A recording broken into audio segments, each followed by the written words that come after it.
সব সার্গো যে সুন্দর করে গামছা দিতেছে তাই আমি কইলাম যাই একটা চামুই নাকি, কিন্তু আমার একটাই সন্দেহ, আমি যাওয়ার পরে যদি কলা গাছ উঠে বাড়ি ফেলাই। বন্ধুরা কলেজের মধ্যে একটা বিল্ডিং হইব, কিন্তু বন্ধুরা যে মানুষটা ফিতা কাটবার আইবো বড়ক্ষেত্রী সমষ্টির বিধায়ক জাকির হোসেন শিকদার, কিন্তু ওই মানুষটাই আহে নাই, মানে কি একটা সমস্যার কারণে আইতে পারে নাই। বর্তমানে আছে অন্যান্য স্কুলের স্যার, তার সাথে আছে সমাজের মুরব্বী সকল, আরো আছে অন্যান্য জন, মানে আমি সবটিরে ভালো করে চিনি না, এটা কোনো বড় কথা না। তারপরে বহুতক্ষণ ঠিক মতো কি কি জানি কইলো, কিন্তু আমার লাগছাল উল্টে। কারণটা হইছে যে আমার নামের মানুষ এই জায়গায় আইছে আর স্যার ডাক দিছে হেডে রে, কিন্তু আমি ফালদা সামনে গেছিলাম। তারপরে তো দিই সবটিরে গামছা দিতেছে, ফার্স্টে তাও অল্পটা আমি একজনের নাম করলে আর গামছা দিল, কিন্তু স্যাররাও একটা কথা চিন্তা করছে যে এরকম করে গামছা দিলে তো সারা দিন লাগিয়ে যাবো গা, তার জন্য এখন যারাই পাইতেছে তারাই গামছা দিতেছে। ও আর কি এর নাম কি এর কি। আমি আবার আমার লগেটারে কইছিলাম আমার যদি একটা গামছা দিত, আমার লগেটা আবার স্যারে ডাক দে কি কয়, ও স্যার আশরাফুল গামছা চাই, স্যার কয় থট।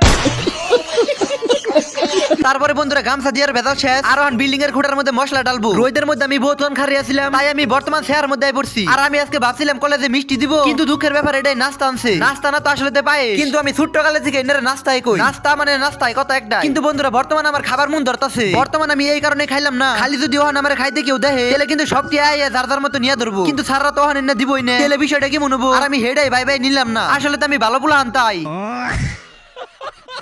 তার আমি অল্প পরে দিয়ে খুঁটার মধ্যে মশলা দিয়ে আরম্ভ হয়ে গেছে, মানে আমার নাস্তার তালে ভরে এর কথা মনে আসল না। তো সবাই কিন্তু যার যার মতো মশলা দিতেছে আর গেতাছে, আমি খালি খারিয়ে রয়েছি আর একটা কথাই ভাবতাছি আমি কোন মশলা দেওয়ার চান্স পাম। আবার আমি ভাবতাছি বড়জন মশলা দেওয়ার পরে কলেজের সব প্লান মশলা দিবার যাবো, কিন্তু আসলে তো কেউ যায় নাই, জায়গাটা অবশ্যই খালি আসাল। তো আমি এখন সুন্দর করে বললাম আর সুন্দর করে মশলা দিয়ে আরম্ভ করলাম। বিশেষ করে কথা এটাই, এই ভিডিও একটা স্মৃতি হয়ে থাকবো যে এই বিল্ডিং এর মশলাটা আমি ডালছিলাম, মানে একটু হলেও মশলা দিছিলাম। আর বন্ধুরা আমি কিন্তু এইগুলা কাম করতে পারি, যদি খালি কেউ পাইতে ঘর বানাও তাহলে আমার কইও।